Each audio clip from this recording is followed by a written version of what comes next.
Good morning, all of you. Now we will start with the third part of our political science chapter 2, that is federalism. How is federalism practiced? Okay, as we all know, India is a vast country regarding different languages, different states. कैसे India में federalism practice हुआ? Okay, constitutional provisions are necessary for the success of federalism, but these are not sufficient. If the federal experiment has succeeded in India, it is not merely because of the clearly laid our constitutional provisions. The real success of federalism in India can be attributed to the nature of democratic politics in our country.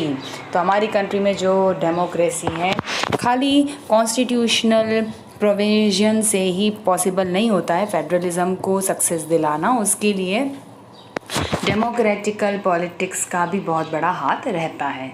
This ensured that the spirit of federalism, respect for diversity and desire for living together came shared ideal in our country. कि हमें diversities का भी respect करना है, जो साथ रह रहे हैं उनका भी ध्यान रखना है, और इस तरह से किस तरह से हम एक परफेक्ट आइडियल कंट्री को बना सकते हैं. Now the next is linguistic states. India में लैंग्वेज की बेसिस पर अलग अलग स्टेट्स का फॉर्मेशन हुआ है time to time. The creation of linguistic states was the first and the major test for democratic politics in our country. ठीक है, just see the map of India.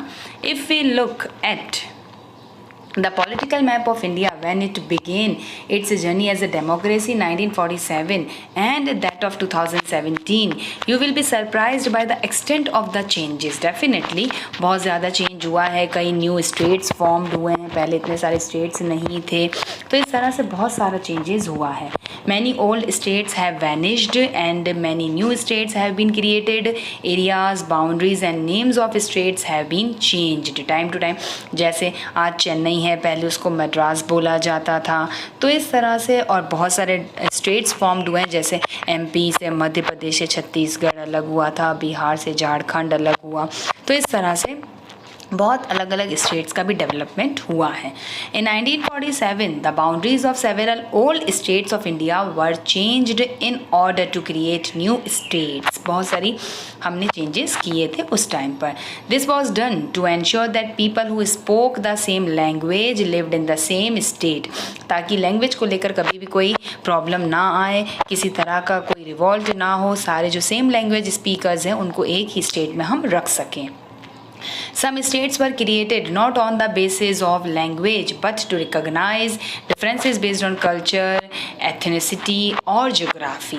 तो मतलब खाली लैंग्वेज की बेसिस पर ही उनका क्रिएशन नहीं हुआ स्टेट्स का, उसके अलावा भी बहुत अलग अलग तरीके से भी कल्चर को लेकर, जोग्राफिकल बाउंड्रीज को लेकर भी स्टेट्स का फॉर्मेशन इंडिया में हुआ है. These include states like Nagaland, Uttarakhand and Jharkhand. को उनका जो एस्टेब्लिशमेंट हुआ, उनका जो डेवलपमेंट हुआ था, वो उनके कल्चर के, उनके जोग्राफी के अकॉर्डिंग हुआ था. Okay, so now when the demand for the formation of states on the basis of language was raised, some national leaders feared that it would lead to the disintegration of the country. कि ऐसा ना हो कि अगर हम language के according धीरे धीरे स्टेट्स बना लें तो इंडिया को एक कंट्री के लिए प्रॉब्लमेटिक सिचुएशन हो. The central government resisted linguistic states for some time, but the experience has shown that the formation of linguistic states has actually made the country more united. कि ऐसा नहीं है कि अगर हमने लिंग्विस्टिक लैंग्वेज की basis पर स्टेट बनाए तो इंडिया को प्रॉब्लम होगा, ऐसा बिल्कुल नहीं हुआ और इंडिया में यूनिटी बढ़ने लगी. It has made administration easier, और वो ईजी होने लगा, कामकाज ईजी होने लगा. Language policy.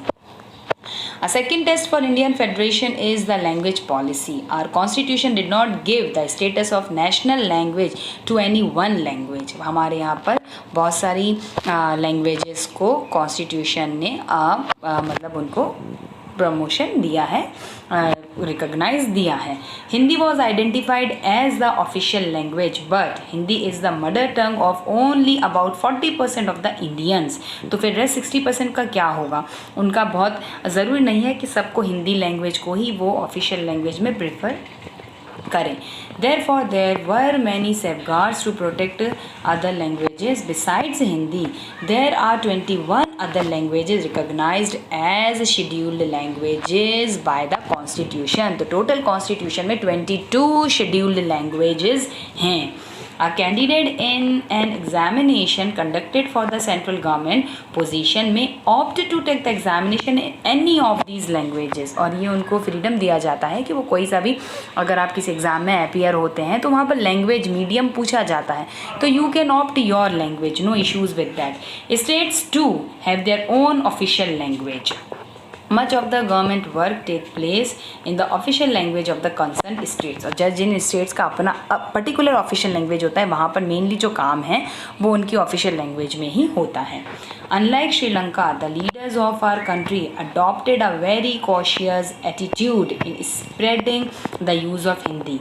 According to the Constitution, the use of English for official purpose was to stop in 1965. तो धीरे धीरे हमने पहले बिफोर इंडिपेंडेंस तो इंग्लिश ही ऑफिशियल लैंग्वेज होती थी, पर धीरे धीरे फिर हमने उसको ऑफिशियल लैंग्वेज में हमने बंद कर दिया उस पर्पसेस के लिए 1965 से.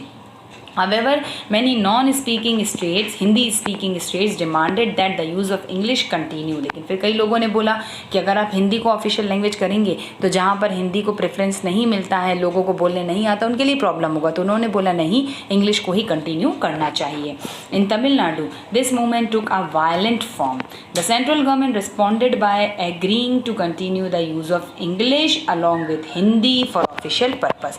और इसीलिए फिर धीरे धीरे ये डिसाइड हुआ कि इंग्लिश और हिंदी दोनों को ही हम ऑफिशियल लैंग्वेज में यूज़ करेंगे. आज अगर आप कुछ भी देखो तो अगर कोई सा भी नोटिस आता है तो वो कंपल्शन है कि उसको हिंदी और इंग्लिश दोनों में ही निकाला जाए, ताकि जिन लोगों को हिंदी आती वो हिंदी यूज़ कर सके और जिनको इंग्लिश आती वो इंग्लिश उसको यूज़ कर सके. Many critics think that this situation favoured the English speaking elite. और कई लोग ऐसे सोचते हैं कि हम इंग्लिश स्पीकिंग को प्रमोट कर रहे हैं, बट ऐसा नहीं है. Promotion of Hindi continues to be official policy of the government of India. Promotion does not mean that the central government can impose Hindi on states where people speak a different language. मतलब हमने आज हिंदी को काफ़ी promotion दिया है, but इसका मतलब ये नहीं है कि हम ज़बरदस्ती करें कि जहाँ पर लोग हिंदी यूज़ नहीं करें हम उनको भी ज़बरदस्ती में हिंदी में काम कराएं. ऐसा कोई कंपल्शन नहीं है.